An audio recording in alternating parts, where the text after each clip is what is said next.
Senator Whitehouse clashed with Kash Patel on two big issues on the table. First, the reported enemies list, a catalog of critics and perceived opponents tied to personnel actions. And second, the use of grand jury secrecy as a shield against basic accountability. Both deserve more than sound bites. They deserve sustained public scrutiny. When you were here for your confirmation, we talked about your so-called enemies list. It appears to me that there have been adverse actions of various kinds taken against about 20 of the 60 people on your enemies list. You've been in office for 7 months. At that rate, you've got 14 months until you've hit all 60. Can you explain that? Again, that is an entirely inaccurate presupposition. I do not have an enemies list. You can continue to characterize it as you wish. The only actions we take, generally speaking, for personnel at the FBI are ones based on merit and qualification and your ability to uphold your constitutional duty. You fall short, you don't work there anymore. Well, there was a list. You don't like it to be called an enemies list, and it had about 60 names, and about 20 have had an adverse action. So those are, I think, pretty clear facts. Let me move on to your grand jury testimony, which we also talked about when you were here.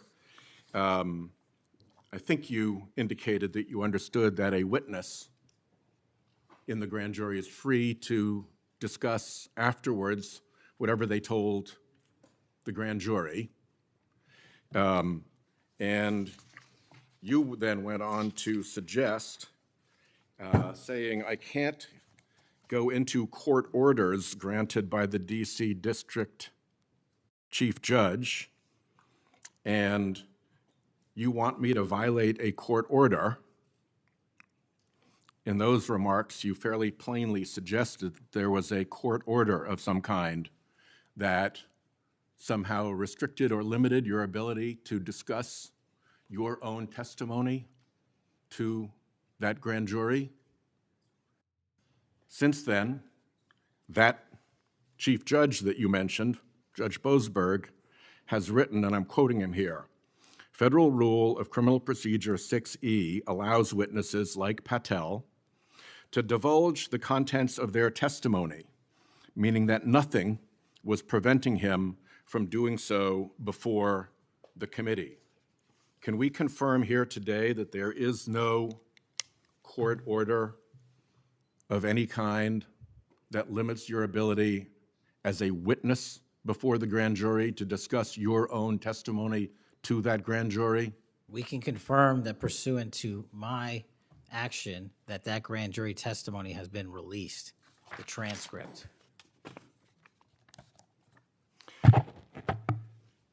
Let's, in what forum was it released, may I ask? Publicly. Okay, we'll check. What you just watched wasn't theater. It was a stress test on the institutions that are supposed to keep power accountable. Whitehouse didn't ask gentle questions. He asked the hard ones that citizens should expect their leaders to ask when the normal rules of government start to fray. Start with the enemies list. The idea that a sitting official could compile names of critics and that a significant portion of those people later faced adverse personnel actions should make everyone pause. In a democracy, civil service and career law enforcement professionals are supposed to be insulated from political retaliation so they can follow the law without fear or favor. When personnel moves look like payback for politics, three things happen at once. Institutional competence declines because experienced people leave or are punished, morale tanks, and the best people look for other jobs. And the public loses faith that investigations are being run impartially.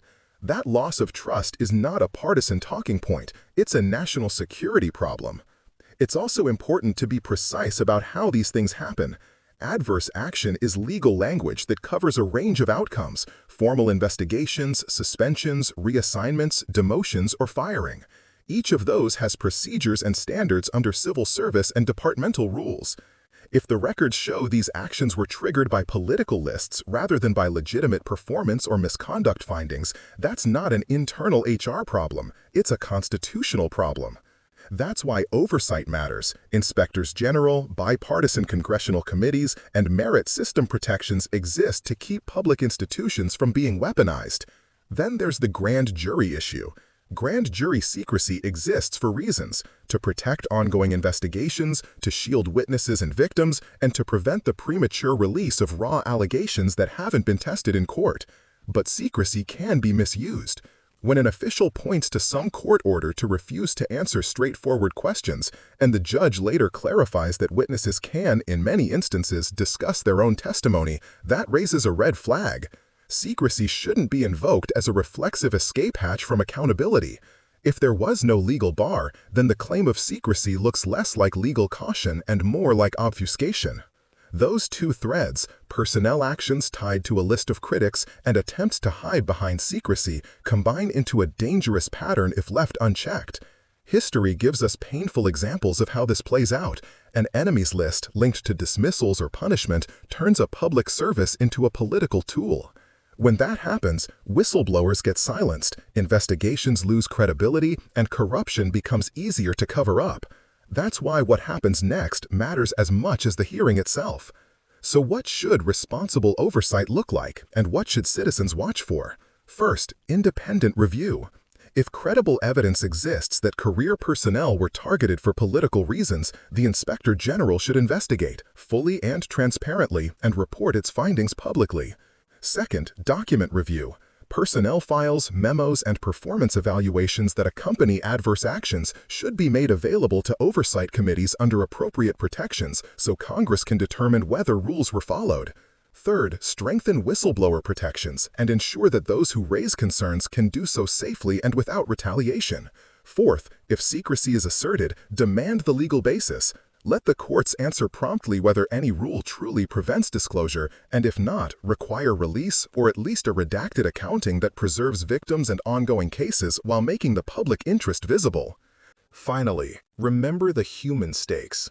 This is not abstract bureaucracy. When institutions are politicized, ordinary people pay the price.